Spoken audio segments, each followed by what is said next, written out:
जनस्वराज्य शक्ती पक्षाचे प्रदेशाध्यक्ष समितदादा कदम यांच्या विशेष प्रयत्नातून मंजूर झालेल्या सांगली मिरज कुपवाड शहर महानगरपालिका क्षेत्रातील सांगली मिरज रस्ता ते सिनर्जी हॉस्पिटल, हनुमान मंदिर ते एसटी वर्कशॉप ते कारंजा ते चिमणी रस्त्याचे सुधारण करणं या विकास कामाचा उद्घाटन सोहळा महाराष्ट्र राज्याचे विधानसभा अध्यक्ष ॲडव्होकेट राहुल नार्वेकर यांच्या शुभ हस्ते संपन्न झाला।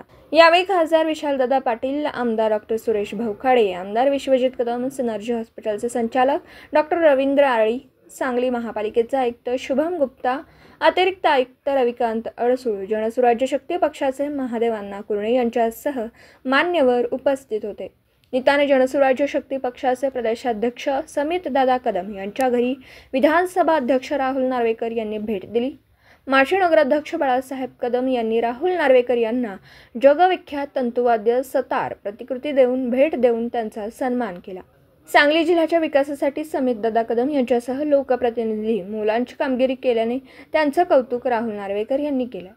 सांगली जिल्ह्यातील वैद्यकीय क्षेत्रासाठी पायाभूत सुविधांबाबत कौतुक करून आगामी काळात सांगली हे मेडिकल हब म्हणून महत्त्वाची भूमिका बजावू शकेल असं मत त्यांनी यावेळी व्यक्त केलं।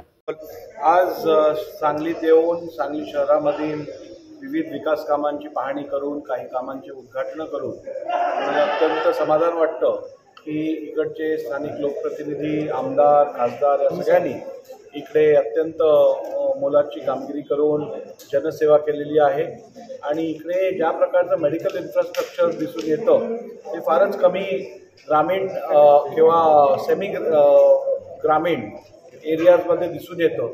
तसं त्यामुळे हा पुढच्या काळात सांगली हा मेडिकल हब होण्याच्या दृष्टीने पण महत्त्वाची भूमिका बजावू शकेल असं माझं मत आहे आणि समस्त सांगलीकरांना आणि इकडच्या लोकप्रतिनिधींना मनापासून शुभेच्छा देतो। असंच विकास काम त्यांनी सतत कायम ठेवावं।